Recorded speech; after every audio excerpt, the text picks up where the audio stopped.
qysh asat nuk jemi korrit. Fatkeqësisht, babi nuk e lejuan të jap lamtomirën e fundit bashkë me ne sot. Nuk e lejuan të agjojë një grusht të dhejot të Drenicës mbi varë. Me emocione, Endrit tha që po rrëfen takimin e tij të fundit me gjyshin.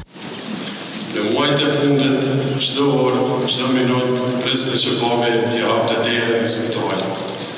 Nuk u dorëzua dhe u rikthye në jetë të saj. 3 orë bashkëbisedim atë ditë ju bën 3 orë të më të rëndësishme të jetës së tij. Një bisedë babë e birë.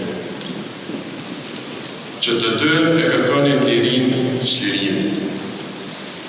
Dhe vdekjen e shpejtë e gjyshit e bash në fytyrën e babit kur doli nga spitali. Gjyshi i mbijetoi të gjithë vuajtjeve, dhimbjeve nëpër të cilat kaluam si popull.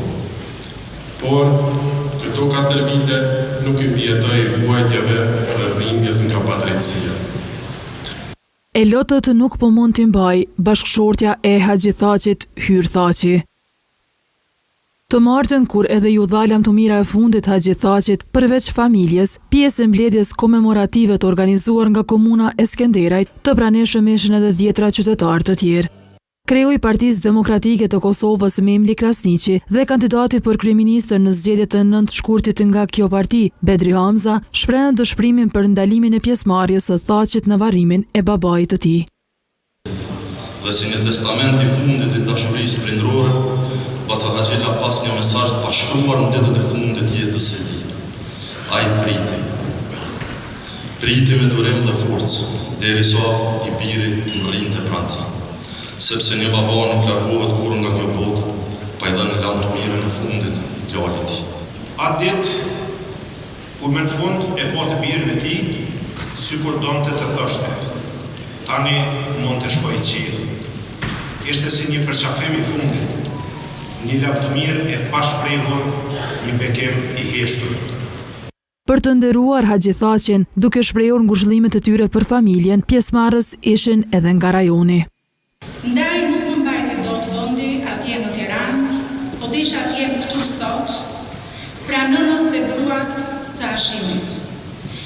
Nënës dhe bashkëshortes së komandantit, si që krasim gjithnjë dhe në shtëpi, i cili në këtë ditë ndarje të dimshme duhet të vijoj të jetë larg në luftë.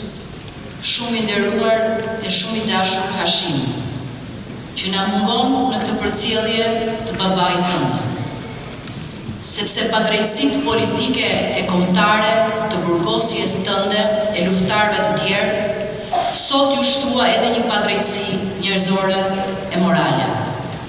Baca Haxhi, në vend të Hashimit kemi ardhur dhe të përcjellim ne të gjithë, nga Shqipëria dhe nga gjithë Shqiptaria. Të qoftë i lehtë dheu i Burojës, dheu i Skënderajt, dheu i Kosovës. Të kam sjell edhe një dorë nga dheu i Shqipërisë. Pjesë e kësaj mbledhje komemorative ishin edhe figura të tjera politike nga vendi e rajoni.